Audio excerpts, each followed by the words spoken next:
দফায় দফায় মার খেয়েও নিজের ইচ্ছের বিরুদ্ধে নিজের বিয়েকে থামাতে পারল না মেয়েটি। অতিরিক্ত কান্নায় চোখ দুটো ফুলে আছে। সারা শরীরে প্রচণ্ড ব্যথা নিয়েও ভর দুপুরে বিয়ের আসরে কোণে সেজে বসে আছে। হঠাৎ করে উল্কার মতো চলে এলো অচেনা একটি ছেলে। এদিক সেদিক না চেয়ে বউ সেজে বসে থাকা মেয়েটিকে পাজা কোলে করে গাড়িতে তুলে ফেলল। উপস্থিত মানুষেরা চেষ্টা করেও গাড়িটিকে আটকাতে পারেনি। বুদ্ধি করে এক ছেলে তড়িতেই গাড়ির পেছনে থাকা নাম্বার প্লেটের ছবি তুলে নিল। মেয়েটির কিছু আত্মীয়র ছেলে গাড়িটির পেছনে পেছনে দৌড়াতে লাগলো। কিছুতেই কোনো লাভ হলো না।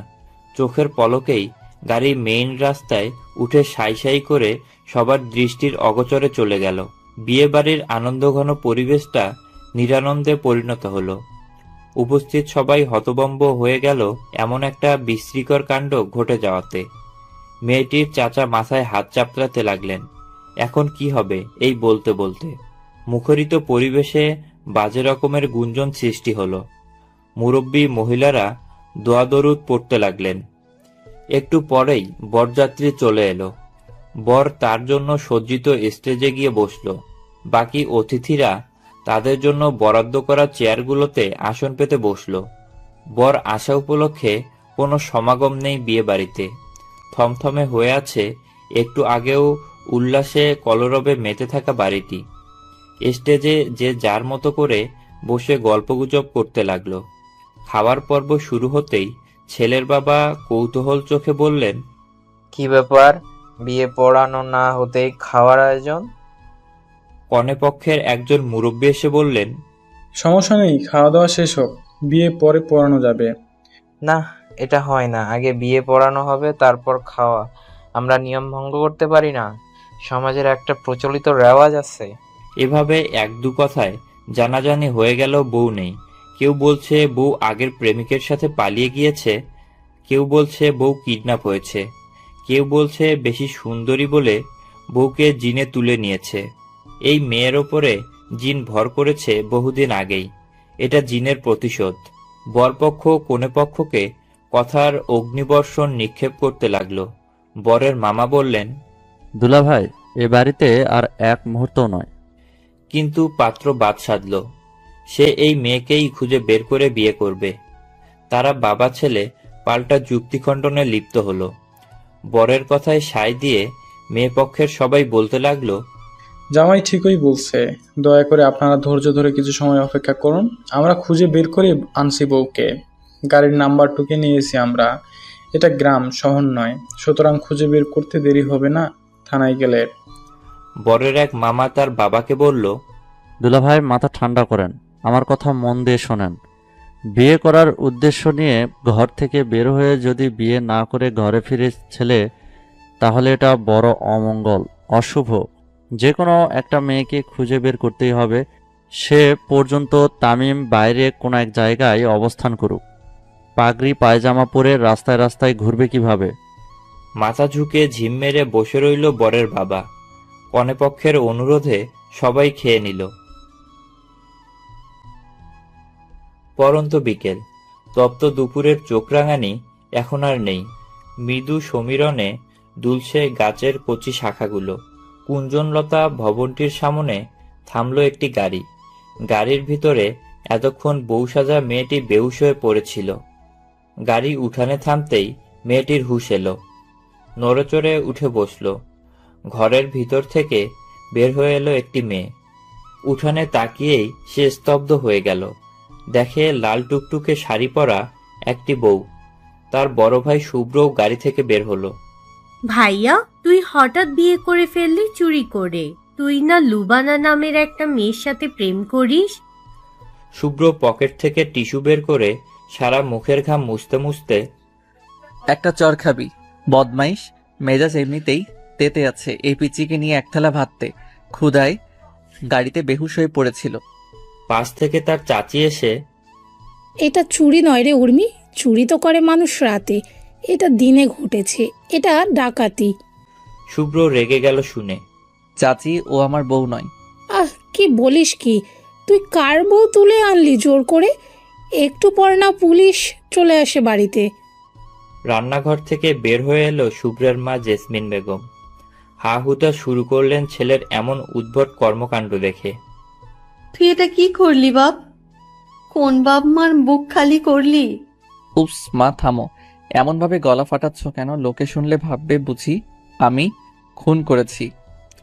উর্মি মা ও চাচিকে গিয়ে বলল, আরে এসব ভাইয়ার ভুয়া কথা, নিজেই বিয়ে করেছে। মেয়েটি ড্রয়িং রুমে গুটিসুটি মেরে বসে আছে, ভয়ে হাত পা ঠকঠক করে কাঁপছে। উর্মি তার কাছে গিয়ে বলল, এই মেয়ে, তোমার নাম কি? কাজল। দারুণ নাম তো, কি কোমল, কি পবিত্র। ভাইয়ার সাথে তোমার কতদিনের পরিচয়? আমি ওনাকে চিনি না। ক্ষীণকণ্ঠে জানালো কাজল নামের মেয়েটি। বলো কি? মা, চাচি, এদিকে আসো তাড়াতাড়ি। উর্মির ডাকে তারা ব্যস্ত পায়ে এগিয়ে এলো। কি হয়েছে রে? এই মেয়ে নাকি ভাইয়াকে চিনিই না। জেসমিন বেগম নিজের রুমে গিয়ে বোরকা বের করে পরে নিল। মেয়েটিকে বলল, তোমার ঠিকানা বলো, আমি তোমাকে তোমার বাবা মায়ের কাছে পৌঁছে দিব। মেয়েটি তবু চেপে বসে রইল। শুভ্রের চাচি মেয়েটিকে জোর করে দাঁড় করাতে গেলে ও মাগো বলেই মেয়েটি যন্ত্রণায় কুকিয়ে ওঠে। মেয়েটির পিঠ থেকে শাড়ির আঁচল খসে পড়ে। উর্মি চিৎকার করে ওঠে।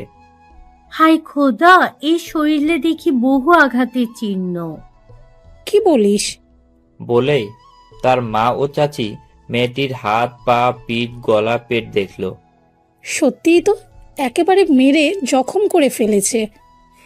এই মেয়ে, কেন পশুরা তোমাকে এমন নির্দয়ভাবে পেটালো? আর কেনই বা পেটালো? কি কারণে করলো এমন? একদমে প্রশ্নগুলো করলো জেসমিন বেগম। কাজল কোনো উত্তর দিল না, শুধু বলল, আমি মারা যাচ্ছি, একটু ভাত দেন না।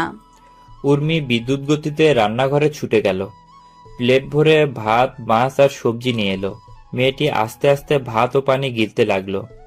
শুভ্র গোসল সেরে তোয়ালে দিয়ে চুল ঝাড়তে ঝাড়তে মেয়েটির কাছে আসলো।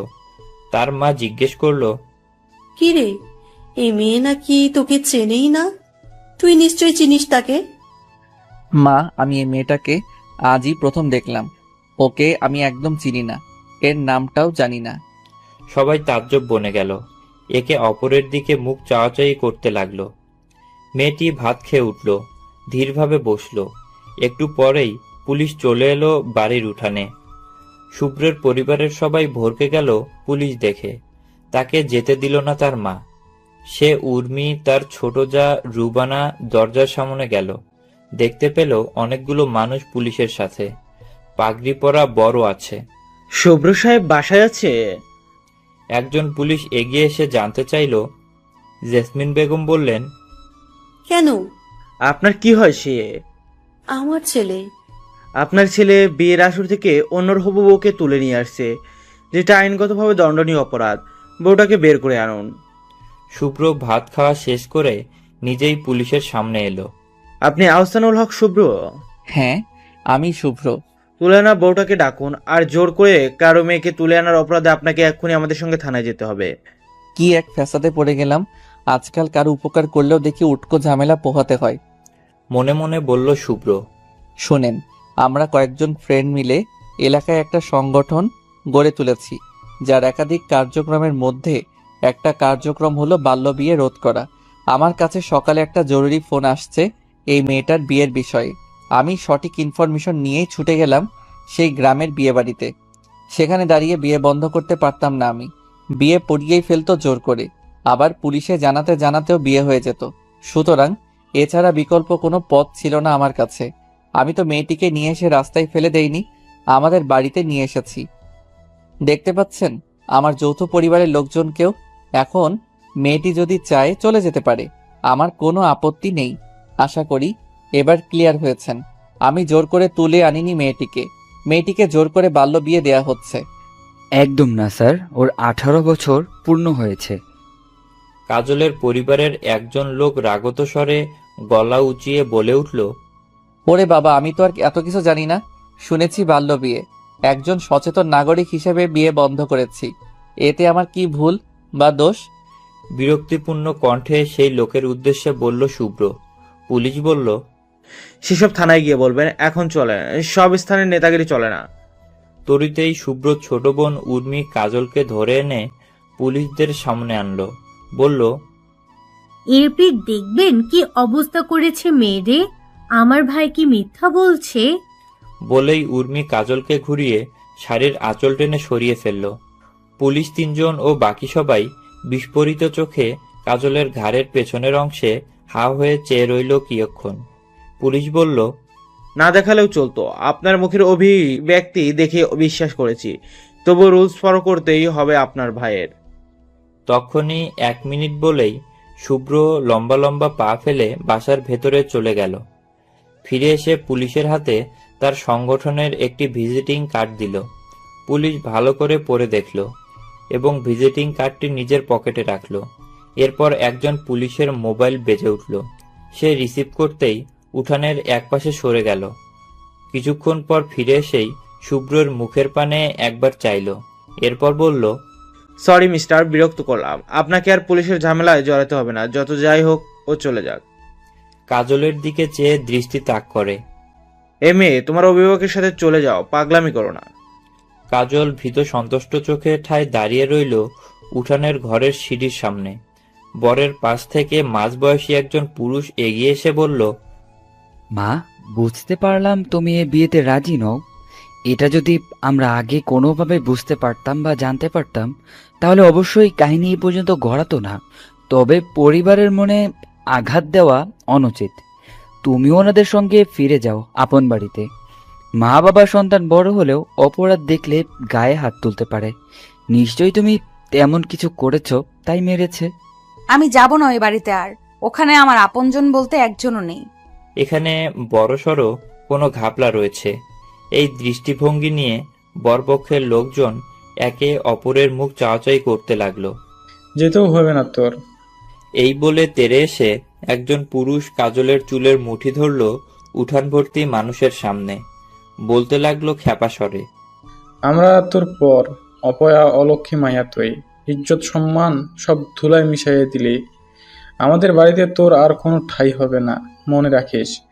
যেখানে আসছিস ওইখানেই ওদের লাথি উস্টা খাইয়া থাকিস। ও মা গো! বলে কাজল ব্যথায় কুঁকিয়ে উঠল। জেসমিন বেগম রেগে গেলেন। গলা তুলে কিছু বলার আগেই পুলিশ বরপক্ষকে বুঝিয়ে বিদায় করে দিল সেখান থেকে। কাজলের পরিবারের লোকজন ও তাদের আত্মীয় স্বজনও চলে গেল বিরস মুখে। পুলিশ কাজলকে জিজ্ঞেস করলো, এবার কি করবে তুমি? বিয়েও ভেঙে দিলে, তোমার পরিবারও তোমাকে ত্যাগ করে চলে গেল, অনাথের মতো এখানে পড়ে থাকবে? একদম না, বলল কাজল। তাহলে কোথায় যাবে? আমাদের বাসায় থাকবে? পাশ থেকে শুনে শুভ্র কিছু বলার আগেই কাজল প্রতি উত্তর দিল, আপাতত এখানেই থাকি। আপনারা চলে যান প্লিজ, নিরীহ গলায় বলল কাজল। পুলিশটা তপ্ত শ্বাস ছেড়ে সহকর্মীদের নিয়ে চলে গেল। শুভ্র ও বাড়ির বাইরে চলে গেল অস্বস্তিকর হাবভাব নিয়ে। দিনের আলোকে বিদায় জানিয়ে সন্ধ্যার আলো আধার ভর করল পৃথিবীর বুকে। উঠান ছেড়ে সবাই যার যার মতো এদিক সেদিক চলে গেল। কাজল ঘোমটা পরিহিত অবস্থায় উঠানে দাঁড়িয়ে রইল। ভাবছে, কাজটা কি ঠিক হলো? মারও তো হজম করতে পারছি না। 6 বছরের রুষা ছোট ছোট তুলতুলে পা ফেলে কাজলের কাছে এসে দাঁড়ালো। কাজলের 5 আঙ্গুলে ঝাঁকি দিয়ে জিজ্ঞেস করলো, তুমি কি আমার শুভ্র ভাইয়ের বউ? কাজল শুনেও না শোনার ভান করেই রইল। বউ, কথা বলো না কেন? এই পাকনা বুড়ি, ভিতরে যা বলছি। উর্মি পুকুর ঘাট থেকে অজু করে এসেই রুষাকে মৃদু ধমক দিয়ে ঘরের ভেতর পাঠিয়ে দিল। ছোট্ট রুষা ঘাড় ঘুরিয়ে কাজলকে দেখতে দেখতে ভিতরে চলে গেল। ওমা, তুমি এখনো স্ট্যাচু হয়ে দাঁড়িয়ে আছো কেন? ঘরের ভিতরে যাও। কাজলকে বলল উর্মি। কাজল ক্লান্ত পায়ে ঘরের ভিতর গেল উর্মির পিছন পিছন। বিছানার এক কোণে কোনো মতো জড়সড় হয়ে বসে আছে। সবার নামাজ পড়া শেষ হয়ে গেল। জেসমিন বেগম মেয়ের রুমে এসে বললেন, উর্মি, তোর একটা ড্রেস মেয়েটাকে পরতে দিস। মোটা শাড়ি পরে আর কতক্ষণ থাকবে? ওর পিঠে ব্যথার মলম লাগিয়ে দিস। আপাতত মেয়েটা একটু দম ছাড়ুক, পরে সব শোনা যাবে। আচ্ছা আম্মু, দিচ্ছি। ও আমার সাথেই ঘুমাতে পারবে রাতে, যদিও আমাদের আলাদা রুমও খালি পড়ে আছে। অজানা অচেনা গ্রাম, মেয়েটা রাতে পরে ভয় পাবে। তোর সাথেই ঘুমাক। ওকে আম্মু। কাজল ওয়াশরুমে গিয়ে শাড়ি গহনা সব চেঞ্জ করলো। সারা মুখে বার কয়েক পানির ঝাপটা মারল। নিস্তেজ চোখে আয়নার দিকে দৃষ্টি ফেলল। উচ্চতায় প্রায় উর্মির সমান বলে পোশাক পরা নিয়ে আর বিপাকে পড়তে হলো না তার। রাতেই সবার সাথে পেট পুরে খাবার খেল সে। গোগ্রাসে তার খাওয়া দেখে একে অপরের চোখের পাতার ইশারায় বুঝিয়ে দিল যে কবেলার অভুক্ত না জানি মেয়েটি। খাওয়া শেষে নীরবে নিঃশব্দে কাজল উঠে চলে গেল তার জন্য বরাদ্দকৃত রুমে। কারো সাথে কোনো কথাই বলল না। সুব্রত চাচি রুবানা ভ্রুকুটি করে বলল, শুভ্র, তুই যে মহান সাজলি, এমন একটা যুবতী মেয়েকে তুলে এনে এখন কি হবে এর? কি গতি করবি? আহ চাচি, 24টা ঘন্টাও এখনো হয়নি, তুমি এমন ক্যাচ ক্যাচ করছো কেন? আমাদের বাসায় কত দূরাত্মীয় অনাত্মীয় এসেও সপ্তাহ ধরে থাকে, এতে কি আমাদের কোনো কিছু ফুরিয়ে যায় বলো? তুমি তো নিজের আপনজনকে কিছু দেওয়ার সময় বলো দানে আনে দানে বাড়ে, দানে কখনো কমে না, তাহলে এখন এমন করছো কেন? ভাবি শুনলেন আপনার ছেলের খোড়া যুক্তি, আত্মীয় স্বজন আর উড়ে এসে জুড়ে বসা মেয়েটির বিষয় এক হলো। চাচি, আমার উদ্দেশ্য ছিল আপাতত তার বিয়ে বন্ধ করা, পরে পরিবার বিষয়টাকে সহজভাবে দেখবে আর তাকে নিয়ে যাবে। এখন তো দেখলাম প্রেক্ষাপট ভিন্ন, এরা মনে হয় এর আসল মা বাবা নয়, সব জানতে হবে। ঘটনা এমন জটিল হবে এটা আগে জানলে অন্য প্রক্রিয়া অবলম্বন করতাম নিঃসন্দেহে। জেসমিন বেগম হালকা মেজাজ ঝাড়লেন ছেলের উপরে। হয়েছে, থাম। সমাজসেবী জনদরদি এসে গেছে, উঠে যা তোর রুমে। মায়ের আদেশ পেয়ে শুভ্র বাধ্য ছেলের মতো ডাইনিং টেবিল ছেড়ে উঠে চলে গেল। সারাদিনের কর্মমুখর ব্যস্ততা শেষে রাতে সবাই নিদ্রা দেবীর কোলে এলিয়ে পড়ল যার যার স্থানে। কাজলেরও দু চোখ ভেঙে নিদ্রা চলে এলো, কিছুই ভাববার অবকাশটুকু পেল না। পরের দিন সকালে হলদে রঙের তেজ না উঠতেই শুভ্রদের বাড়ি গিয়ে হাজির হলো দুজন মানুষ, একজন নারী এবং একজন পুরুষ। উঠান ঝাড়ু দেওয়া থামিয়ে দিয়ে জরিনা এগিয়ে এলো। কে আপনারা? তুমি চিনবে না, কাল বউয়ের সাথে যে মেয়েটিকে বাসায় আনা হয়েছে তাকে একটু ডেকে দাও তো, জরুরি দরকার আছে। খাড়ান দিতাছি ডাইকা। জরিনা এক দৌড়ে ঘরের ভিতর চলে গেল। উর্মির রুমে গিয়ে কাজলকে জানালো বিষয়টা। কাজল কোনো বিশেষ হেলদোল দেখালো না, কারণ সে জানতো এমন কিছুই হবে। বের হয়ে আসলো কাজল। তারা দুজন একই স্থানে দাঁড়িয়ে আছে। নারীটির সারা মুখে তীব্র আকাঙ্ক্ষার গাঢ় প্রলেপ। উর্মিও কৌতূহলী ভরা দৃষ্টি নিয়ে উঠানে গিয়ে কাজলের পাশে দাঁড়ালো। কাজল অবাক হয়ে বলল, ফুফু আপনি? তোর মুখে ফুপু ডাক শুনতে চায় না। তোর মতো মাইয়া জন্মানোর আগেই মারা উচিত ছিল। অন্যের গয়না শাড়ি দিয়ে তোর কাম নাই, তারা তাদের এগুলো সব ফেরত চাইছে। যা, তোর শরীরে ছিল গয়না শাড়ি জুতা সব আয়না দে। রোষপূর্ণ কণ্ঠে কাজলের দিকে চেয়ে বলল তার ফুপু আয়রা। উর্মি আশ্চর্য হয়ে গেল কাজলের ফুপুর কথা শুনে। ভাবল কি আর হলো কি? তার বিশ্বাস ছিল কাজলকে তার পরিবারের লোকজন নিয়ে যেতে আসলো। এত বছরের মায়ার সুতো কি চাইলেই এক কাহিনীকে কেন্দ্র করে ছিঁড়ে ফেলা যায়? কাজল কোনো প্রতিক্রিয়া ব্যক্ত করল না। দ্রুত পায়ে ঘরে গিয়ে জরিনার সাহায্যে একটি ব্যাগ জোগাড় করে নিল। সবকিছু ব্যাগে পুরে নিল। এসে তার ফুপুর হাতে দিল এবং বলল, ফুফু, ভাঙা পা নিয়ে এত কষ্ট করে এত দূর আপনার না আসলেও হতো। যেখানে আপনি দ্বিতীয় জন ছাড়া রুম থেকে বের হতে পারেন না, সেখানে কিভাবে অন্য গ্রামে চলে এলেন? তাই অবাক হলাম। আপনি ছাড়া অন্য কেউ আসলে কি আমি এগুলো দিতাম না? আপনার না আসলেও আমি এগুলো পাঠিয়ে দিতাম। অকারণে অন্যের জিনিস ভোগ করে আনন্দ লাভ করার কোনো অভিলাষ নেই আমার। এই চিনলে এত বছর ধরে আমাকে। লোভ যদি আমার মাঝে থাকতই তাহলে আজ আমি আপনাদের পছন্দের পাত্রের বাড়িতেই থাকতাম, যদিও বিয়েটা আমি ভাঙিনি। চুপ কর হারামজাদি, ন্যাকামি করতে হবে না। তুই না বললে কাল তো ঠেকা পড়ছে অন্যের বাড়ির মায়ের বিয়া ভাঙনের। এসব তোরই কারসাজি। 2 টাকা কামানোর মুরত নাই, আবার নীতির বুলি আওরাস আমার কাছে। ছোট মুখে অত বড় কথা মানায় না, বুঝলি? সব ভেস্তে দিলি তুই। একদমে বিষপূর্ণ কণ্ঠে কথাগুলো বলল কাজলের ফুপু আয়রা। বলেই জিনিসগুলো হাতে নিয়েই গটগট পায়ে উঠান ছাড়ল তারা দুজন। জরিনা উঠান ঝাড়ু দেওয়ার ফাঁকে ফাঁকে খরগোশের মতো কান খাড়া করে এতক্ষণ এদের তেতো বাক্য বিনিময় শ্রবণ করল। তারা চলে গেলে কাজল ও উর্মির সামনে এসে দাঁড়ালো। ধুম করে হাতের ঝাড়ু মাটিতে ফেলে দিল।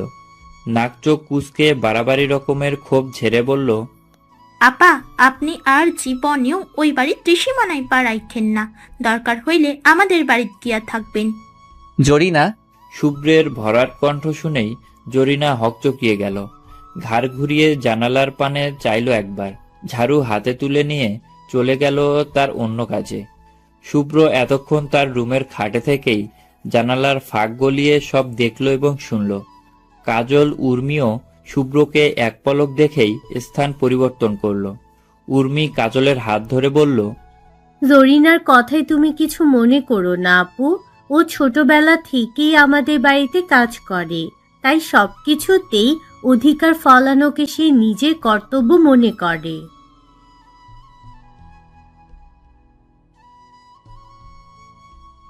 কাজল চাপা হাসি হেসে দিল। উর্মি ঘরে গিয়ে তার মাকে উঠানে ঘটে যাওয়া বিষয়টি জানালো। জেসমিন বেগম বললেন, ভালো হয়েছে ফেরত দিয়েছে। পরের বাড়ির এইসব সাথে রাখার মানেই হয় না। সকালে সবার নাস্তা খাওয়া শেষ হওয়ার পরে শুভ্র তার মাকে বলল, মা তুমি মেয়েটিকে ডাক দিয়ে সব জেনে নাও। ওর সব না জেনে কোনো ডিসিশন নিতে পারছি না ওকে নিয়ে। পাশ থেকে রুবানাও উচ্ছ্বাস নিয়ে সহমত প্রকাশ করলো। হ্যাঁ ভাবি, শুভ্র ঠিকই বলেছে। জেসমিন বেগম রুবানার কথার ইঙ্গিত ধরতে পারলেন। দেরি করলেন না আর, মুহূর্তেই কাজলকে ডেকে আনলেন তার রুমে। একটা খিলিপান সাজিয়ে মুখে পুরে দিলেন। শুভ্র চলে গেল। কাজল বিব্রত হবে ভেবে। বাকি সবাই রয়েছে। নির্দিষ্ট একটা বয়সের মেয়েরা নির্দিষ্ট একটা বয়সের ছেলের সামনে ভালো কথা বলতেও সংকোচ বোধ করে। কুঁচকে যাওয়া গায়ে লবণ পড়া চীনে জোকের মতো। শুভ্রের অনুপস্থিতি কাজলকে বেশ স্বস্তি দিল। থম মেরে রইল কাজল। জোরে উপরের দিকে টেনে নিঃশ্বাস ছাড়ল। সবাই উৎসুক হয়ে তার দিকে দৃষ্টিপাত করে আছে। যদিও সবার কাছে স্পষ্ট, কাজলের জীবনের ঘটনা অপ্রীতিকর, নিরানন্দ ও বেদনাদায়ক। আমি এ গ্রাম বা এই বাড়ির মেয়ে নই। এটা আমার ফুফু। আজ সকালে যে আসলো ওনার শ্বশুর বাড়ি। আমার আব্বা মারা যায় আমার 9 বছর বয়সে। আমরা 2 ভাই বোন। আমি বড়, ভাই ছোট। ও এখন আম্মুর কাছেই আছে। আব্বা মারা যাওয়ার 2 বছর পরেই নানা নানি আম্মুকে নিয়ে যায়। তখন আমার বয়স 11। সবাই ওনাদের প্রলুব্ধ করেছে। বলেছিল আম্মু যেহেতু সুন্দর, বয়স অল্প, ভালো প্রস্তাব পেয়েছে, তাই যেন বিয়ে দিয়ে দেয়।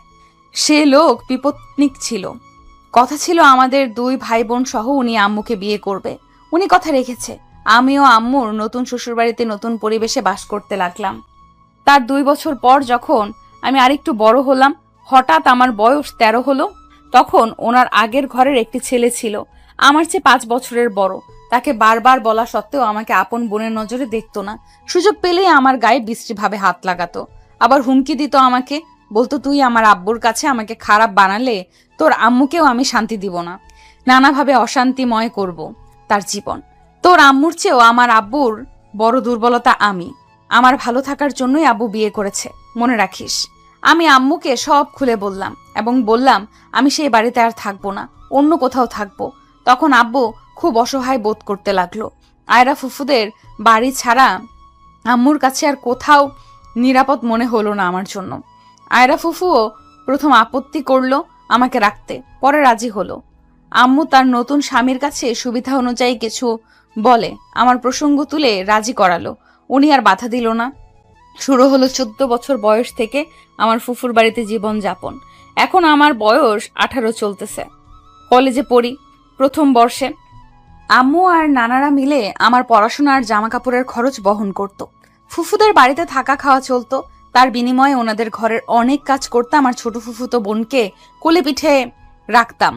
অবশ্য এইসব আমি মনের আনন্দেই করতাম। মানুষ নিজের সংসারটাকে তো মাকে ঘরের কাজে হেল্প করে। কিন্তু সমস্যা হলো, আজ 1 বছর ধরে নানা স্থান থেকে আমার বিয়ের জন্য প্রস্তাব আসছে। ফুফুর সংসারের কর্তৃত্ব ওনার হাতেই। ওনার কোথাও পছন্দ হলে আমাকে ফোর্স করতে থাকে, কিন্তু আমি বলছি পড়াশোনা শেষ করে বিয়ে করব। ঠিক তখনই মারধর শুরু করে আর গালিগালাজ শুরু করত, যা অব্যাহত রয়েছে শেষের বিয়ে পর্যন্ত। এখানে ফুফুর অনেক বেশি পছন্দ হয়ে গিয়েছে। ওনার মেয়ে বড় থাকলে মেয়েকেও এখানেই বিয়ে দিত। এটা উনি নিজ মুখেই স্বীকারও করেছে। আমি রাজি হচ্ছিলাম না বলে তার আগের রাতে কয়েকবার মেরেছে। একটু পানি খাবো, গলা শুকিয়ে গেছে।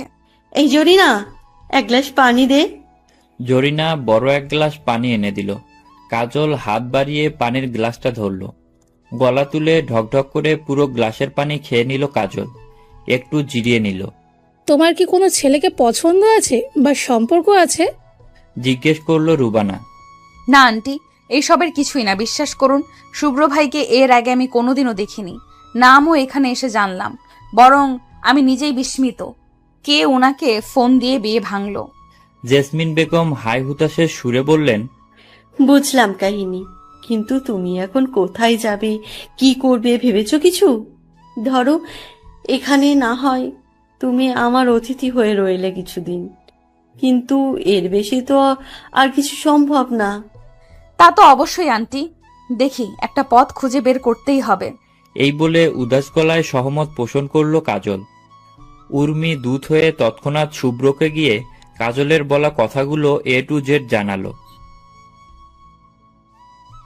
হ্যালো বড় ভাই, আপনার কথা অনুযায়ী কাজ তো করেছি, আমি সাকসেস। কাজলের বিয়ে ভাঙাতে পেরেছি। থ্যাঙ্কস এ লট ছোট ভাই। আমি দেশে আসতে তোর জন্য একটা গিফট নিয়ে আসবো অবশ্যই। আচ্ছা, তোর কোনো সমস্যা হয়নি তো? একদম না, সব যথাসময়ে ঠিকঠাকভাবেই হয়েছে। জেসমিন বেগমের ফোন বেজে উঠল। রিসিভ করে ছেলের কুশলাদি জানালেন এবং কাজলের বিষয়ে বিস্তারিত জানালেন। ছেলেও কিছু পরামর্শ দিলেন মাকে কাজলের ব্যাপারে। জেসমিন বেগম উঠে গিয়ে শুভ্রকে বললেন, হ্যাঁ রে বাবা, শোন, অভ্র কল দিয়েছে। ও বলল মেয়েটাকে জিজ্ঞেস করো, ওর বয়স 18 হয়ে গেলে আমরা ওর জন্য পাত্র ঠিক করলে ও রাজি হবে কিনা। শুভ্র তার ভ্রুযুগল ভাঁজ করে বলল, ওরে বাব্বা, আমার ছোট ভাই দেখি আমার চেয়েও মহান। হাজি সলিমুল্লাহ কোথাকার কয় কোটি ইনকাম করে ফেলছে, ও এমন কথা বলে যে আমাদের এতটা জনদরদি হওয়ার দরকার নেই। মা, ঠিকই বলেছিস তুই বাবা, আজাইরা কথা যত সব। শুভ্র শুয়ে শুয়ে চিন্তা করছে, কাজলের ভাষ্য অনুযায়ী এমন কেউ নেই তার বিয়েতে বাগড়া দেওয়ার। তাহলে আমাকে যেই ছেলে ফোন দিল সে কেন দিল, এটা জানতেই হবে। বিষয়টা মামুলি নয়, সিরিয়াসলি। এখানে বাল্য বিয়েটাকে গৌণ মনে হচ্ছে, মুখ্য নয়। এক কাজ করি, সেই ছেলেকে ফোন দেই। না, আগে কাজলের সাথে পার্সোনালি আমি একটু আলাপ করি। কোনো কথাই তো হলো না আমার মেয়েটির সাথে। শরতের পরন্ত বিকেল, আকাশ জুড়ে অভ্রমেঘের আনাগোনা। তার বুক চিরে দুডানা উড়িয়ে নীড়ে ফিরে যাচ্ছে এক ঝাঁক মুক্ত পাখি। ঝিমিয়ে পড়া অবসন্ন প্রকৃতি, কিছু বৃক্ষপত্র বিবর্ণ রং ধারণ করেছে। ঘরের কোণে নিমডালে বসে আছে নাম না জানা অচেনা নিঃসঙ্গ একলা একটি পাখি। আহত স্থির দৃষ্টিতে কাজল পাখিটির দিকে চেয়ে রইল, যেন বহুযুগ পাড়ি দেয়া এক ঋষি ধ্যানমগ্ন হয়ে আছে। এক সমুদ্র বিষণ্ণতা তাকে পেঁচিয়ে ধরেছে সর্পের ন্যায়। কি করবে, কোথায় যাবে, কিছুই ভেবে কুল পাচ্ছে না। আপা, ভাইজান তার রুমে আপনাকে ডাকতাছে। জরিনার ডাকে সন্ধিয়ান ফিরে এলো কাজলের। শান্ত অবয়ব নিষ্পাপ শিশুটির মতো শুভ্রের রুমে ঢুকলো দরজা ঠেলে। কাজল বিষাদগ্রস্ত মুখে মুখ নামিয়ে ঠায় দাঁড়িয়ে আছে শুভ্রের সামনে। তোমার নাম কাজল? জি।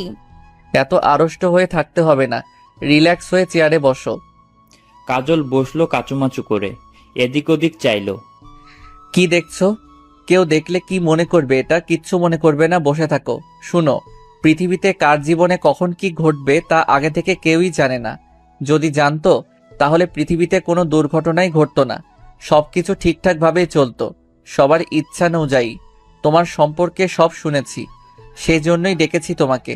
তোমার কি কোথাও নিরাপদভাবে থাকার জায়গা আছে? আম্মুর সাথে থাকা ছাড়া আর কোথাও তেমন জায়গা নেই। কিন্তু শুনলাম সেখানে নাকি সেই ভদ্রলোকের ছেলে তোমাকে ডিস্টার্ব করে। খুব করে। তাহলে তোমার ফুপুর বাড়ি থাকলেও তো বিয়ে দিয়ে দিবে। ভাইয়া। আচ্ছা, আমি যদি কোথাও তোমার থাকার ব্যবস্থা করি, থাকবে? কোথায়? নৃত্যপল্লব উল্টিয়ে জানতে চাইল কাজল। ধরো তোমার কলেজের পাশাপাশি কোনো ছাত্রী হোস্টেলে।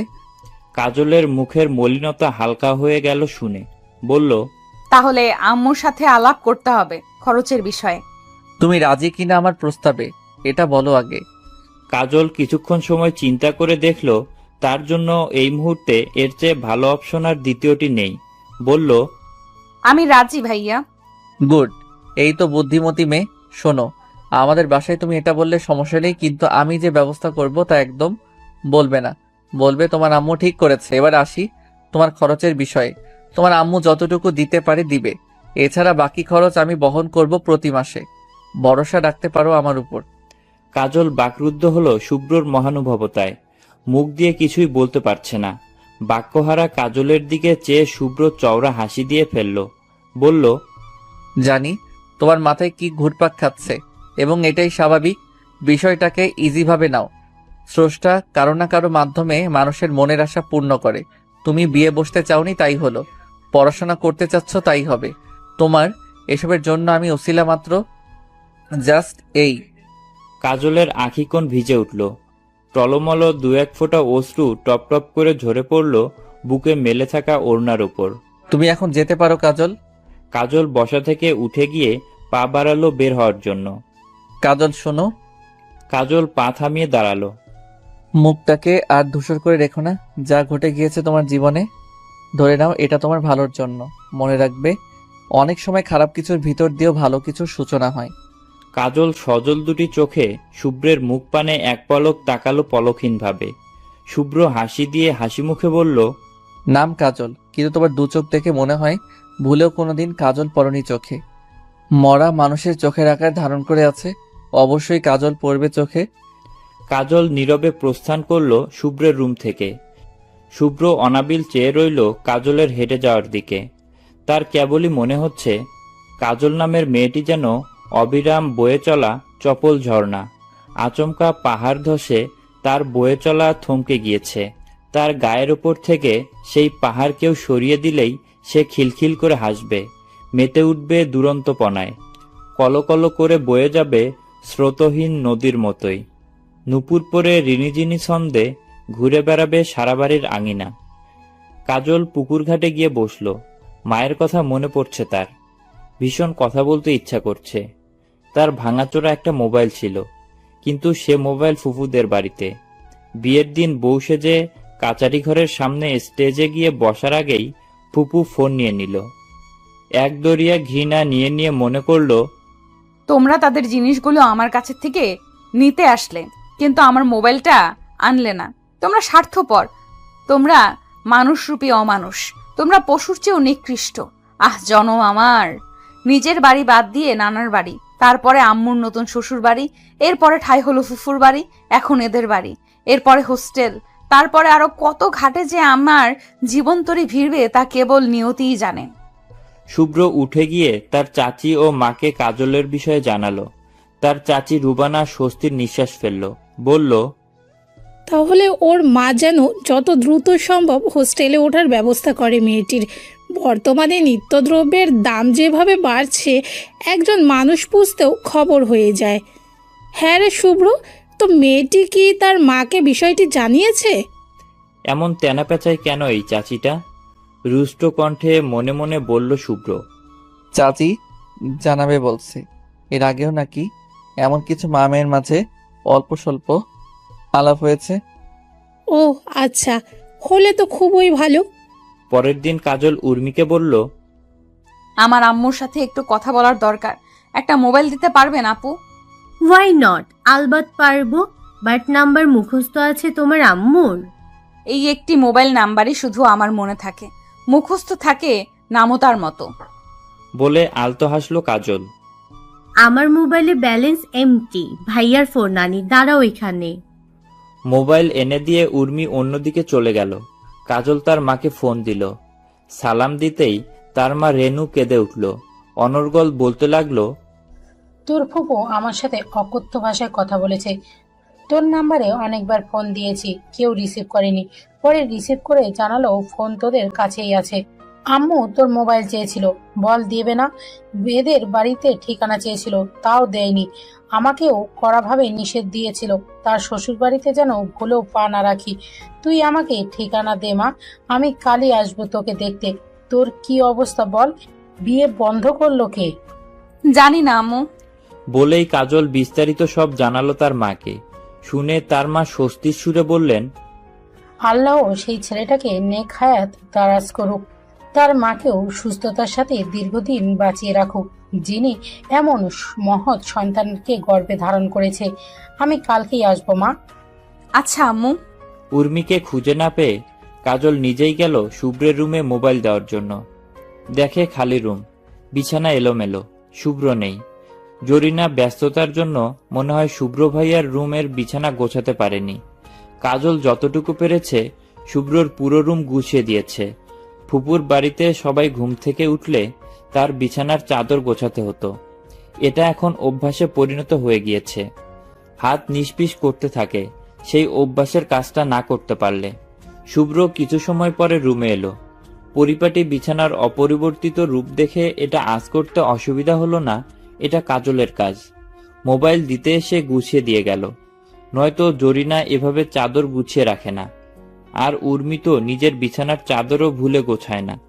আপন মনেই ঠোঁটের কোণে চওড়া হাসির রেখা ফুটে উঠল শুভ্রর। কাজলের প্রতি ভালো লাগা অনুভব করল। মোবাইল হাতে নিয়ে কাজলও তার মায়ের আলাপচারিতা শুনল। তার মোবাইলের রেকর্ড অপশন সবসময় অন থাকে। অর্গানাইজেশনের বিভিন্ন কাজের সুবিধার জন্য এটা চালু রাখতে হয়। শুভ্রকে নিয়ে কাজলের মায়ের অনুভূতির কথাগুলোয় মনটা ভরে উঠল। ভাবল, একজন মহৎ হৃদয়ের মানুষই কেবল আর একজন মহৎ মানুষকে মূল্যায়ন করতে পারে। কাজলের প্রতি ভালো লাগাটা আর একটু গাঢ় হলো শুভ্রের অন্তরে। পরের দিন হন্তদন্ত হয়ে কাজলের মা শুভ্রের বাড়িতে গেল। সেখানে মায়ের সাথে সারাদিন কাটালো। একমাত্র মেয়ের অনিশ্চিত ভবিষ্যতের নিশ্চিত আশা দেখতে পেয়ে তার বুকের ভেতরটা থই থই করে নেচে উঠল। দুপুরে ভরপুর খেল শুভ্রের মায়ের জোড়াজুড়িতে। তাদের আতিথেয়তায় মন ভরে গেল কাজলের মা রেণুকার। শুভ্র তাকে স্টেশন পর্যন্ত গিয়ে গাড়িতে তুলে দিল। নির্জন নিশুতি রাত। কাজলের দু চোখ থেকে কেউ যেন ঘুমকে চুরি করে নিয়েছে আজ, কারণ তার মা চলে গেল বলে। পৃথিবীর সবচেয়ে প্রিয় মানুষ, প্রিয় আশ্রয়, প্রিয় নির্ভরতার কাঁধ মা। ভাগ্যের করুণ পরিহাসে কাজল সেই মায়ের থেকে কত দূরে। মা থেকেও মায়ের আঁচল তলে ঘুমাবার সৌভাগ্যটুকু নেই তার। কাজল চুপিসারে বিছানা থেকে নামলো। বিড়াল পায়ে এগিয়ে এলো দরজার দিকে। দরজা খুলে নিঃশব্দে পা রাখলো ঘরের বাইরে। কাজলের নয়ন দুটি জলজল করে উঠল। আকাশ ভেঙে থরথরে চাঁদের আলো মাটির কোলে আছড়ে পড়ছে। কি অপূর্ব, কি মোহনীয়! থই থই করা জ্যোৎস্নার মনোহারিণী রূপের মাঝে কাজল দেখতে পেল অদূরে বেতগাছের ফাঁকে কয়েকটি জোনাকি পোকা।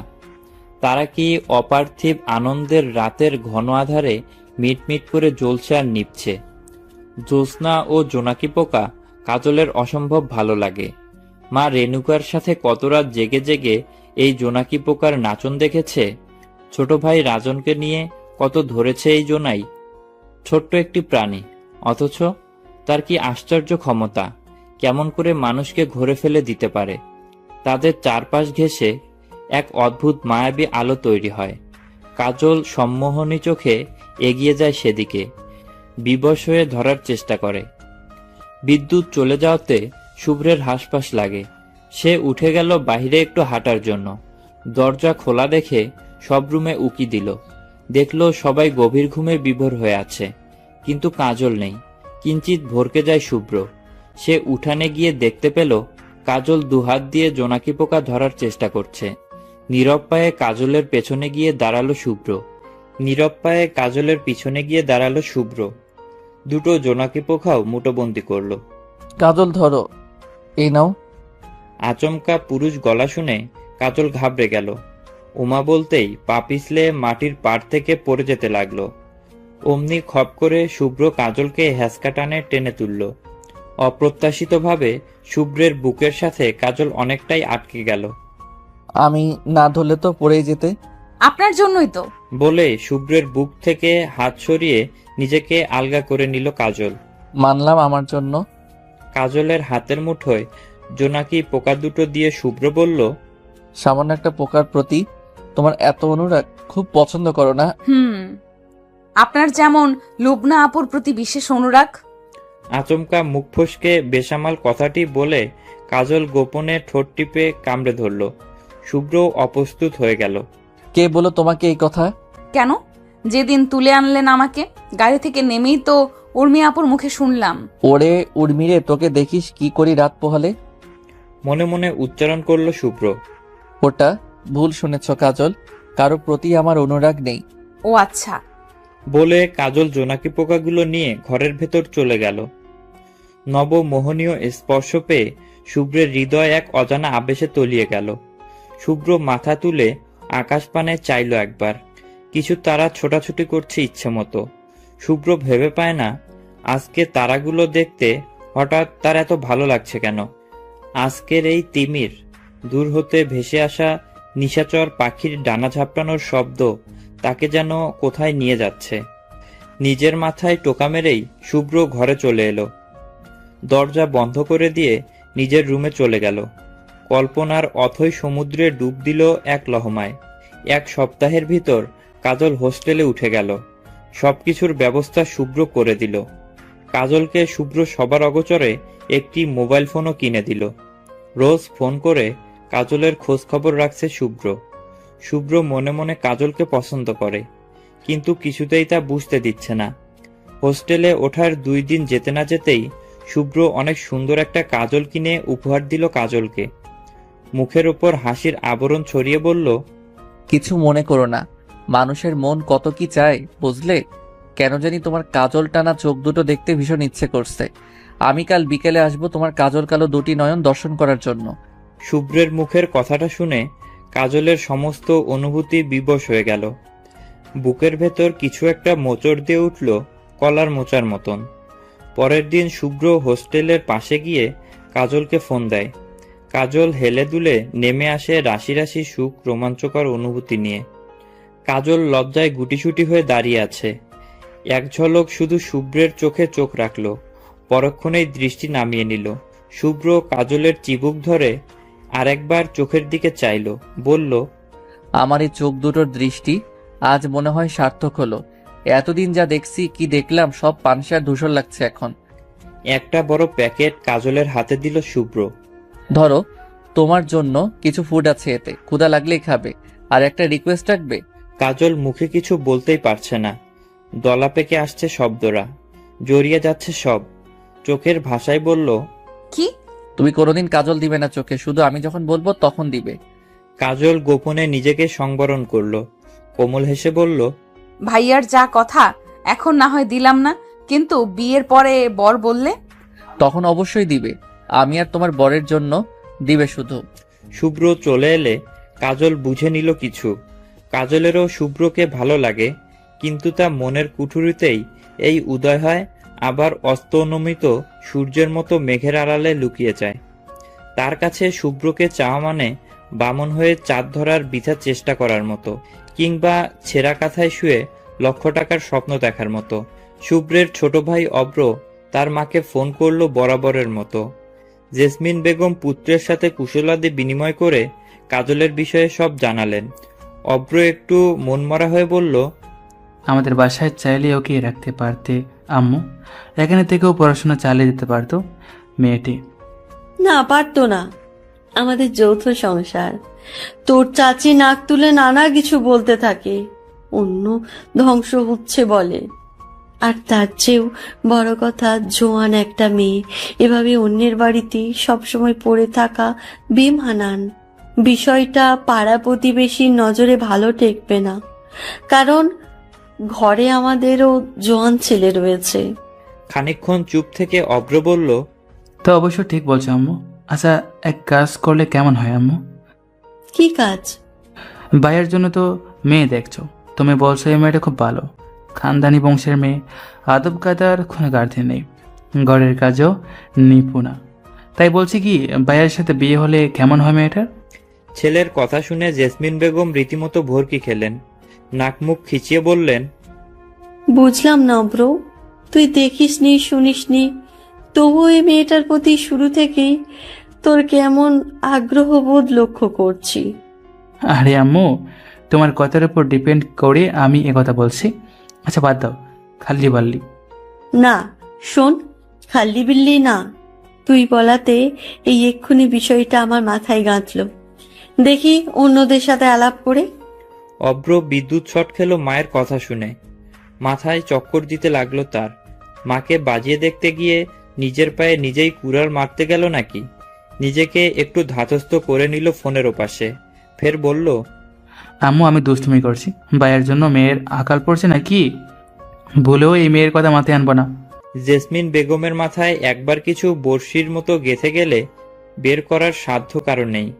তিনি গলায় দৃঢ়তা এনে বললেন, আরে সেটা তোর ভাবতে হবে না, আমি কাজলের বিষয়টা বিবেচনায় রাখলাম নিঃসন্দেহে। আমাকে বুঝতে ধরেছে কেন যে তোমাকে এটা বলতে গেলাম? রাখি। বলেই ফোনের সংযোগ বিচ্ছিন্ন করলো অভ্র। সাথে সাথে বোন উর্মিকে ফোন দিল অভ্র। হ্যাঁ ভাইয়া বলো, আম্মুর সাথে না দেখলাম একটু আগে অনেকক্ষণ কথা বললা? আজব তো তুই উর্মি, আম্মুর সাথে কথা বলার পর তোকে ফোন দেওয়া যাবে না, এটা কি তোর নিউ রুলস নাকি? না তো ভাইয়া, ঝেড়ে কাশ, বলছি কাহিনী না করে। তুই একলা হব না, আমি ফেসে গিয়েছি রে। উর্মি নিজের রুমের দরজা বন্ধ করে দিল। খাটের এক কোণায় চেপে বসলো। ঠোঁটের সাথে মোবাইল চেপে ধরলো। ফিসফিসিয়ে বলল, আমি আমাদের উত্তর পুকুর পাড়ের বাঁশঝাড়ের ভিতরে আসছি, বল শুনছি। তুই আমার একটু উপকার করতে পারবি? বিনিময়ে যা চাস তাই পাবি। ওরে আল্লাহ, বল। শোন, আমা বলছে কাজল মেয়ের সাথে বাইয়ের বিবে দেবে, তুই এনি হাও এটা হতে দিবি না। আমি 2 মাস পর দেশে আসছি, তারপরে তোর আর কিছু করতে হবে না, যা করার আমি করব। উর্মির চোখ ছানা বড়া হয়ে গেল। মোবাইলটাকে এক পলক চোখের সামনে এনে ড্যাব ড্যাব করে চাইল। ভুল কিছু শুনলো নাকি সে? বুঝলাম না, তা না হয় করব, কিন্তু এতে তোমার কি বেনিফিট? আশ্চর্যিত কণ্ঠে শুধালো উর্মি। আছে উর্মি আছে, আমি চ্যালেঞ্জে হেরে যাব, আর হেরে গেলে আমার অনেক বড় লস হয়ে যাবে। এই মেয়েকে নিয়ে চ্যালেঞ্জ ধরেছি 2 বন্ধুর সাথে, so please help my dear sweet sister. কিসের চ্যালেঞ্জ ভাইয়া? তুমি কি কাজল আপুকে আগে থেকেই চিনতে? বোকা বোকা সুরে জিজ্ঞেস করলো উর্মি। হ্যাঁ চিনি আমি তাকে, আর মূল্য কাহিনী হলো আমি দেশে আসলেই তোকে জানাবো। এখন সমস্যা আছে, মাটিরও কিন্তু কান আছে, এই বিষয়ে তুই ছাড়া যেন দ্বিতীয় কান না হয়। অভ্র ফোন রেখে দিলে উর্মি নিজেকেই প্রশ্ন করলো, কিসের চ্যালেঞ্জ নিল ভাইয়া কাজল আপুকে নিয়ে? চিনেই বা কিভাবে? জেসমিন বেগম বলি বলি করেও শুভ্রের কাছে কাজলের বিষয়ে আশানুরূপ প্রসঙ্গটি তুলতে পারছে না। এভাবে প্রায় 15 দিন অতিক্রম হয়ে গেল। তিনি এই ভিতরে একদিন সবার অলক্ষ্যে শহরে অবস্থিত স্বামীর সাথে আলাপ করলেন। শুভ্রের বাবা বিস্তারিত শুনে কোনো আপত্তি করলেন না, আবার খুব যে পছন্দ হয়েছে তাও বললেন না। শুধু জানালেন শুভ্রের পছন্দ হলেই চলবে, জীবন তার, সুতরাং সিদ্ধান্তও তার, চাপিয়ে দেওয়ার মতো বিষয় নয় এটা। জেসমিন বেগম শুনে আশ্বস্ত হলেন অনেকটা। উর্মির সাথেও বিষয়টা নিয়ে আলাপ করলেন। উর্মি শান্তভাবে টেনে টেনে মাকে বলল, আম্মু, কিছুদিন পর ছোট ভাইয়াও লন্ডন থেকে আসবে, তখন অবধি অপেক্ষা করি আমরা। ভাইয়া আসুক, তখন বড় ভাইয়ার মত জেনে আমরা কাজল আপুর আম্মুর কাছে বিয়ে প্রপোজাল নিয়ে যাব। এখন চুপ থাকো, ছোট ভাইয়ার অনুপস্থিতিতে বড় ভাইয়ার বিয়ে করাবেন না, এটা তো নিশ্চিত। তুই মন্দ বলিসনি, তবে শুভ্রের কেমন লাগে কাজলকে এটা তো জানতে সমস্যা নেই, কি বলিস? সেটার দায়িত্ব আমার উপর অর্পণ করো জননী, 1 সপ্তাহ সময় নিচ্ছি। শুভ্রের মুঠোফোন বেজে উঠল। স্ক্রিনে কাঙ্ক্ষিত নম্বরটি দেখতে পেয়ে নিজের অজান্তেই মনের গহীনে পুলক জেগে উঠল। আকুল করা ব্যাকুলতা থাকা সত্ত্বেও শুভ্র কখনোই কাজলকে অহেতু ফোন করেনি একটিবারও। কোনো না কোনো উপলক্ষ তৈরি করেই ফোন দিত। অতিরিক্ত আলাপও করেনি যেচে, যতই ভালো লাগুক কাজলকে। নিজের ব্যক্তিত্ববোধকে বিসর্জন দিতে সে নিতান্তই অপারগ। কেটে দিল কাজলের ফোন। খানিক পরেই ব্যাক করলো। হ্যালো শুভ্র ভাইয়া, কেমন আছেন? কাজলের নেশা জাগা নিয়ে কণ্ঠ শুনে শুভ্রের ইচ্ছা করছে বলতে ভাইয়া বাদ দিয়ে শুভ বলবে জাস্ট, কিন্তু তা কোশ্চিনকালেও সম্ভব নয়। শুভ্রের চরিত্রের সাথে এসব হ্যাংলামো একদম অশোভনীয়। হ্যাঁ কাজল আছি, হঠাৎ তলব? কেন, আমি কি ফোন দিতে পারি না আপনাকে? অজস্রবার পারো, বাট তুমি তো খুব দরকার না হলে ফোন দাও না, তাই বললাম। হাস্যোজ্জ্বল ভঙ্গিতে বলল শুভ্র। ভাইয়া আপনি কি ঢাকার জিন্দা পার্ক চিনেন? হ্যাঁ, না চেনার কি আছে, আমাদের ব্যবসার কাজে প্রায়ই আমাদের ঢাকা যাওয়া হয়, বন্ধুরা সহ গিয়েছি কয়েকবার। কেন কাজল? না, আমার কয়েকজন ক্লাসমেট বন্ধু বলল খুব সুন্দর নাকি এই লোকেশনটা, তাই জেনে নিলাম সত্যিই নাকি ওদের বলাটা। তাহলে কখনো ঢাকায় গেলে এখানে যাব। আমার সাথে যাবে কাজল? জানি না। আচ্ছা ঠিক আছে, যেদিন জানবে সেদিন জানাবে, দেখি কি করতে পারি। রাখি বাই। এই কয়দিনে কাজল টের পেয়েছে শুভ্রের অনুভূতি অনুরাগ, কিন্তু সে যে উপলব্ধি করতে পেরেছে এটা শুভ্রকে বুঝতে দিচ্ছে না। এদিকে শুভ্রও জানে না কাজলও গোপনে তাকে চায়, হারাতে চায় গোপন অভিসারে, করতে চায় জ্যোৎস্না বিলাস। কারণ কাজল তাকে বোঝবার সুযোগটুকু দিচ্ছে না। কাজল আরো নিশ্চিত হতে চায় শুভ্রের বিষয়ে, কেননা ধনীর ছেলেদের ভালো লাগার রূপ বদল হওয়াটা নর্মাল গিরগিটির মতোই। উর্মি ইনিয়ে বিনিয়ে নানাভাবে নানা কৌশলে শুভ্রের কাছ থেকে কাজলের বিষয়ে নিশ্চিত হলো। মাকে জানালো গিয়ে। ভাইয়া তো কাজল আপুকে খুব পছন্দ করে। কাজল করে কিনা এটা জানিস? বলল জেসমিন বেগম। ওহো, ঠিক বলছো, এটাও জানা জরুরি, নয়তো একপাক্ষিক প্রেম হয়ে যাবে এটা। যা এটা জানার চেষ্টা কর। এক বিকেলের অভিসারে শুভ্রের চাচির মতো জানতে চাইল তার মা। সে 3 হাত নাক ছিটকে বলল, পথ থেকে 20 আনা ধুতরা ফুলকে যদি গোলাপ ভেবে ফুলদানিতে রাখতে রুচিতে না বাঁধে আপনাদের, তাহলে আমার আর কি বা বলার থাকে ভাবি। আমার শুনেই চিত্ত রিরি করে উঠল। রুবানা গাল বাঁকিয়ে চলে গেল অন্যদিকে। জেসমিন বেগম মোটিভেটেড হয়ে গেলেন কিছুটা। রুবানা মনে হয় ঠিকই বলেছে। একবার ভেবে উঠলেন, কাজলের সাথে সপ্তাহে একদিন দেখা হয় শুভ্রের। এটা নিয়মের মতোই হয়ে গিয়েছে। রোজ দেখতে ইচ্ছে করলেও সেটা কাজলের সামনে মুখ ফুটে প্রকাশ করে না, কিন্তু আকার ইঙ্গিতে বুঝাতে চায় শুভ্র কাজলের প্রতি টান অনুভব করে। শক্ত করে হাত দুটো ধরে রাখতে চায় জনমভর। এক অলস দুপুরে শুভ্র কাজলের কলেজের সামনের পথ দিয়ে অন্যদিকে যাচ্ছে কোনো এক কাজের তাগিদে। মাঠের দিকে ঘাড় ঘুরিয়ে চাইল আনমনেই। দেখতে পেল কাজল ফুচকার দোকানের সামনে দাঁড়িয়ে একটি ছেলের সাথে হেসে হেসে ফুচকা খাচ্ছে। পা চালিয়ে শুভ্র সেখানে গেল। ছেলেটা এখন নেই, অন্যদিকে চলে গিয়েছে। ভাইয়া, আপনি এই অসময়ে এখানে? ভর দুপুরে কলেজের মাঠের একপাশে শুভ্রকে আকস্মিকভাবে দেখে জিজ্ঞেস করলো কাজল। তোমাকে দেখে এগিয়ে এলাম। বিল দিয়েছো? না, দিব। আমি দিয়ে দিচ্ছি। বলে শুভ্র 2 প্লেট ফুচকার দাম মিটিয়ে দিল। কাজল বাধা দিয়েও পারল না। তোমাকে না বললাম চোখে কাজল দিবে না, আমি না বললে দিলে কেন? আংশিক রাগত স্বরে জানতে চাইল শুভ্র। মন চেয়েছে তাই দিয়েছি। আপনি দিয়েছেন বলেই শুধু আপনাকে দেখার জন্যই পরবো, অন্য সময় পড়তে পারবো না। এটা কেমন কথা?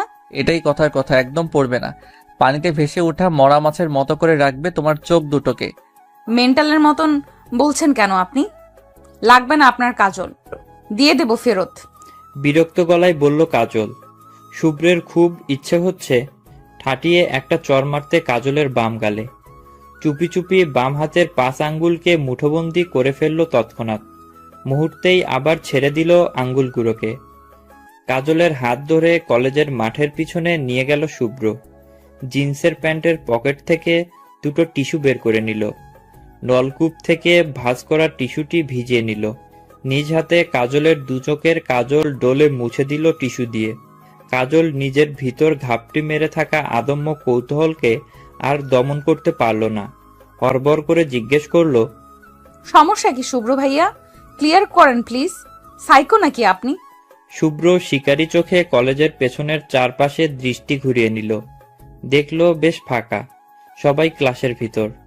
কাজলের হাত দুটো ধরে শক্ত চোয়ালে বলল, আমি তোমাকে ভালোবাসি, তাই কেউ তোমার কাজল টানা চোখের প্রেমে পড়ে যাক তা চাই না। তুমি চাইলে আমার হয়ে যেতে পারো। তপ্ত মরুর বুকে এক পশলা বৃষ্টির মতো পড়তে পারো অবিরাম ধারায়। কাজল ভাবলেশীন হয়ে দাঁড়িয়ে রইল। নরম গলায় বলল, আমি তো আপনাকে লাইক করি না ওভাবে। আস্তে করে বলল কাজল। আমি তো চোর ডাকাত বা গুন্ডা নই কাজল, যে জোর করে ছিনিয়ে বিয়ে করব। তোমার চাওয়া পাওয়ার মর্যাদা অবশ্যই আমি দিব, তুমি না চাইলে কিছুই হবে না। তবে জেনে রেখো আমি কেবল তোমাকেই চাই। ক্লাসে যাও, লেট হয়ে যাচ্ছে। শুভ্র উষ্ণ নিঃশ্বাস ফেলে হেঁটে যাচ্ছে কলেজ প্রাঙ্গণের সবুজ চত্বর ছেড়ে।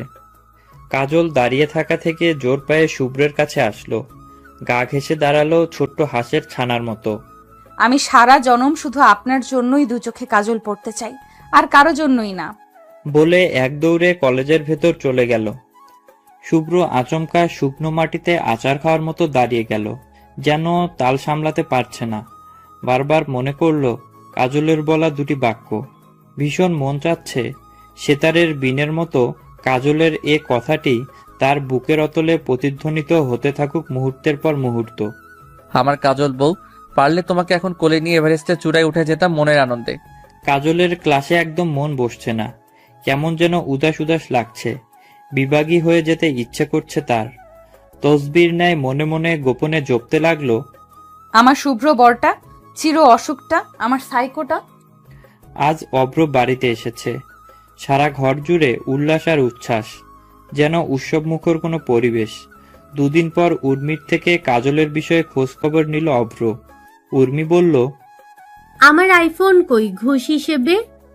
তুই ঘুষ খাবি আমার বোন হয়ে? এ ভাইয়া, ভালো হবে না বলছি। অনেক সংগ্রাম করে করে তুমি আসা অবধি ভাইয়া আর কাজলাপুর বিয়ে আটকে রেখেছি। এখন নয় ছয় করলে হবে না। আগে সফল হই, তারপর দিব বনু। কিসের সফল? আমি কাজলকে বিয়ে করব। উর্মির মাথা চরকির মতো ঘুরতে লাগলো।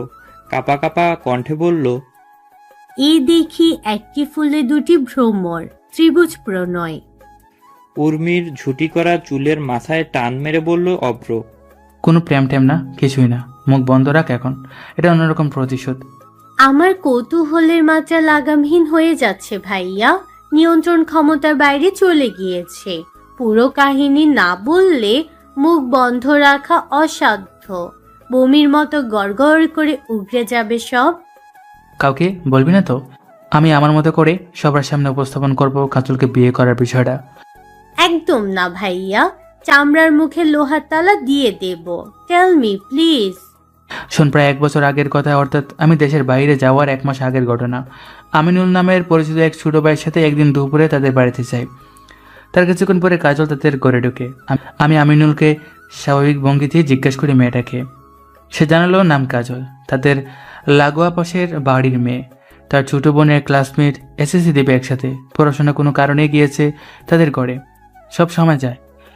কথা প্রসঙ্গে আমাকে আমিনুল আরও জানালো কাজলকে সে ভালোবাসে, কিন্তু কাজলের কাছে সে প্রশ্নটুকু পাচ্ছে না। কাজল যত তাকে ইগনোর করছে ততই নাকি তার আকাঙ্ক্ষা বেড়ে দ্বিগুণ হয়ে যাচ্ছে কাজলের প্রতি।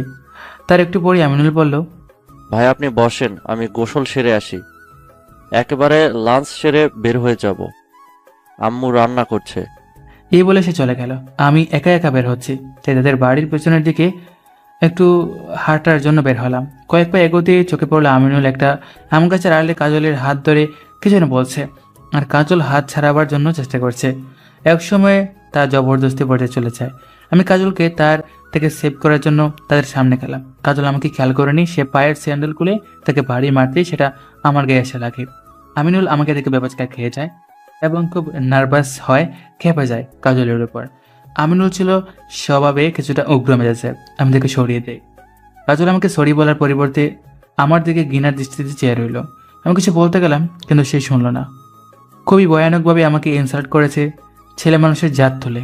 আমি বিমূঢ় হয়ে গেলাম ঘটনার আকস্মিকতায়। আবার মেয়েটার কথা দৃঢ়তা আর চরিত্রের সততা দেখে ভালোই লেগে গেল। তখন তাদের গড়ে এসে আমিনুলকে সব বললাম। এই মেয়ে জীবনও তোমাকে বিয়ে করবে না, মনে রেখো। শুনিও বলল, শপথ করে বলছি ভাই, কাজলকে আমি কারোরই হতে দেব না যদি আমি না পাই। চিন্তা করলাম এ ছেলে যে গার্থেরা, সত্যি সত্যি এই মেয়ে বিয়ে সারা জীবন আটকে রাখবে। আর আমার সাথে মেয়েটি ভুল আচরণগুলো ভুল করেই করছে। মাথা ঠিক রাখতে পারেনি আমিনুল তাকে ফোর্স করে ইমপ্রেস করার চেষ্টা করছে। ওর স্থানে আমি হয়তো এমনটাই করতাম। হঠাৎ মাথা খেলে গেল। একটু হেয়ালি করে বললাম, যদি আমি বিয়ে করি মেয়েটাকে? শুনিয়ে বলল, বড় ভাই আপনি করলে 7 খুন মাফ, আমার প্রতিশোধ নেওয়া হয়ে যাবে। এর অবশ্য গুরুত্বপূর্ণ একটা ছোট্ট ইতিহাস আছে, কেননা আমিনুল আমাকে এত বেশি সমীহ করে। সেটা আজ থাক, অন্য সময় বলবো তোকে। তখন তাকে বললাম, আমি তো বাইরে চলে যাচ্ছি, তাহলে তুই ওর বিষয়ে সব খবর রাখবি আর নিজেও তার পথ থেকে সরে যাবি। এক বাক্যে রাজি হয়ে গেল আমিনুল। কাজলের লাস্ট বিয়ে ভাঙ্গা ও ভাইয়াকে ফোন করা, এগুলো সব আমি করেছি আমিনুলকে দিয়ে, বুঝলি। আর কাজল সে এই বিয়েতে অমত ছিল। আমি না বললেও এমনিতে তার বিয়ে হতে দিত না আমিনুল। চিন্তা করলাম ভাইয়া এসব নিয়ে কাজ করে, আর যেহেতু আমি বিয়ে করব তাই আমাদের করে যাওয়াই হোক কাজলের, কারণ আমার বিশ্বাসই ছিল ভাইয়া বাড়ি ছাড়া আর কোথাও নেবে না কাজলকে। কিন্তু চাচির জন্য তো তার হোস্টেলে উঠতে হলো। উর্মি থম মেরে রইল কিছুক্ষণ অব্রের মুখ পানে চেয়ে। আমার মনে হয় কাজল তোমাকেও বিয়ে করতে রাজি হবে না, আর মধুর প্রতিশোধও নেওয়া হবে না। রাজি হলে ভাইয়ার সাথে হবে, সিচুয়েশন তাই নির্দেশ করে। কিন্তু আরে না, বিনা অপরাধে তার জুতার বাড়ি খাবো আমি আর ভালোবাসা পাবে ভাইয়া? তা হয় না। আমি কাজলের সাথে দেখা করব। আমি ছাড়া অন্য কেউ কাজলকে বিয়ে করলে আমিনুল শান্তিতে থাকতে দিবে না। এটা হলো খোড়া লজিক, বললেই হলো না কি? আচ্ছা শোনো, বিনা ডিজিটে বুদ্ধি নিয়ে নাও। তুমি একা বাইরে তার সাথে মিট করতে যেও না, নয়তো তোমার গায়ে স্যান্ডেল আবার উড়ে আসার সম্ভাবনা প্রবল।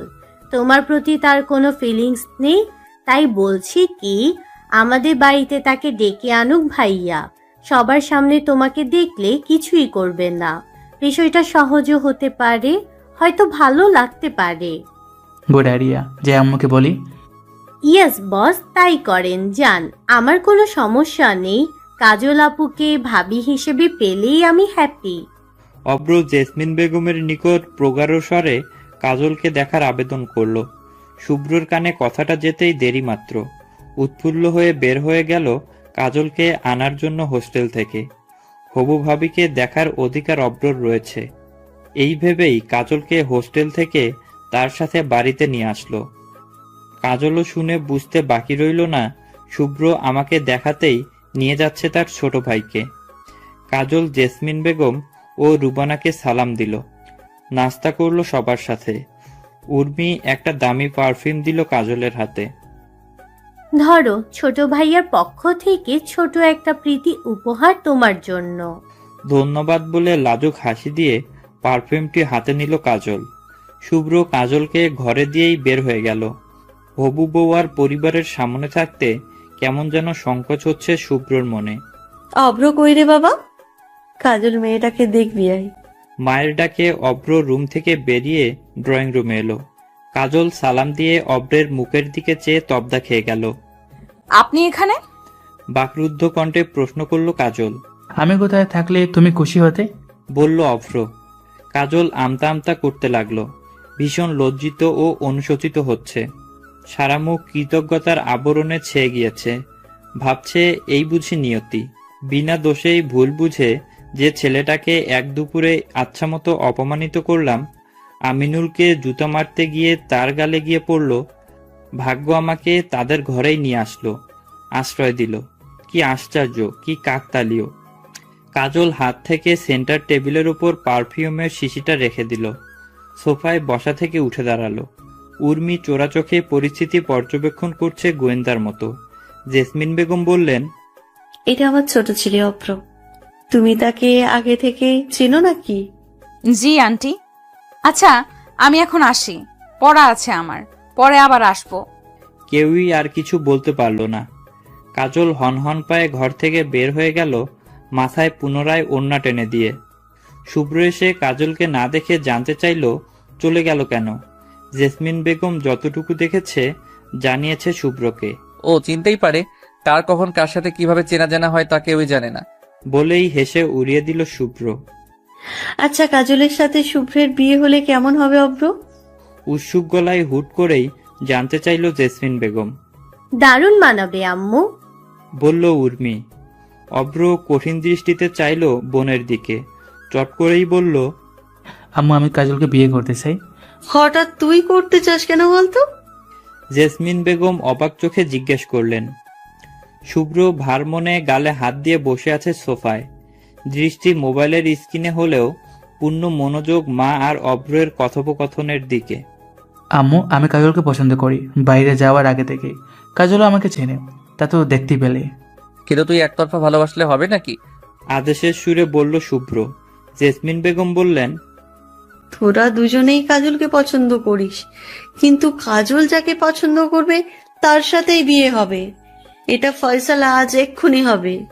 এই উর্মি, ফোন দে কাজলকে, লাউড স্পিকার চালু রাখবি। যেন সবাই শুনতে পায় ওর কথা। উর্মি কাজলকে ফোন দিল। লাউড স্পিকার অন রয়েছে। কাজলকে আয়েশা বেগম জিজ্ঞেস করলেন, শোনো মা, তোমাকে আমার 2 ছেলেই পছন্দ করে, বিয়ে করতে চাই। এবার তুমি বলো, তুমি কাকে পছন্দ করো? কাজল থতমত খেয়ে গেল। মরা কণ্ঠে বলল, আন্টি এক্ষুনি বলতে হবে, পরে বললে হয় না? কোনো পরে টরে নেই, এক্ষুনি সাপ সাপ জানিয়ে আমাকে ঝামেলা মুক্ত করো। কাজলের গলা ধরে আসছে, তবুও কাঁপানো অসহায় সুরে বলল, আন্টি আমি আপনার মতো মায়ের সেবা করার সুযোগ পাবো, এটাই আমার কাছে বড় পাওয়া। তবুও যেহেতু একজনকে বাছাই করতেই হবে, তবে বলছি আমি আপনার সংসারের বড় পুত্রবধূ হয়েই বাঁচতে চাই। আলহামদুলিল্লাহ মা, আলহামদুলিল্লাহ। বেঁচে থাকো। যোগ্য উত্তর দিলে তুমি। আমার কলিজাটা মাটির কলসির পানির মতো ঠান্ডা হয়ে গেল। এবার রাখো তুমি। অব্র রক্তবর্ণ চোখে ঘর থেকে বেরিয়ে গেল। বাকি সবাই বেশ উচ্ছ্বাসিত। শুভ্র মাকে জড়িয়ে ধরে বলল, মা দোয়া করো আমার জন্য। সন্ধ্যার পরেই জেসমিন বেগম শুভ্রের থেকে কাজলের মায়ের নাম্বার নিল। ফোন দিয়ে বিয়ের প্রস্তাব দিল। তিনি এক পায়ে রাজি হয়ে গেলেন। অব্রর অসন্তুষ্টি দিয়ে জেসমিন বেগম ও বাকিদের কিছুই যায় আসে না, কারণ তার চাওয়াটা ছিল অনুচিত ও অযৌক্তিক। অব্র আগেই শুনেছে উর্মির কাছে কাজল কোন হোস্টেলে উঠেছে, সেখানে চলে গেল। কাজলকে ডেকে এনে অনেক আকুতি মিনতি করলো তাকে বিয়ে করার জন্য, কিন্তু কোনো সুফল হলো না। জোর করে এ পৃথিবীতে সবকিছু কেড়ে নেওয়া গেলেও কারো মন কেড়ে নেওয়া যায় না স্বেচ্ছায় না দিলে। অব্র কত স্বপ্ন দেখেছে কত 1 বছর ধরে কাজল নামের মেয়েটিকে নিয়ে, কত কষ্ট করে ফোন দিয়েটে নিজের ঘর পর্যন্ত কাজলকে আনলো, তবুও পারছে না। শুভ্র পেয়ে যাচ্ছে ভেবেই ক্ষোভে ফুঁসছে অব্র। এদিকে প্রিয় বড় ভাই, তাই চাইলেও ভাইয়ের কোনো ক্ষতি করার কথা ভাবতেও পারছে না।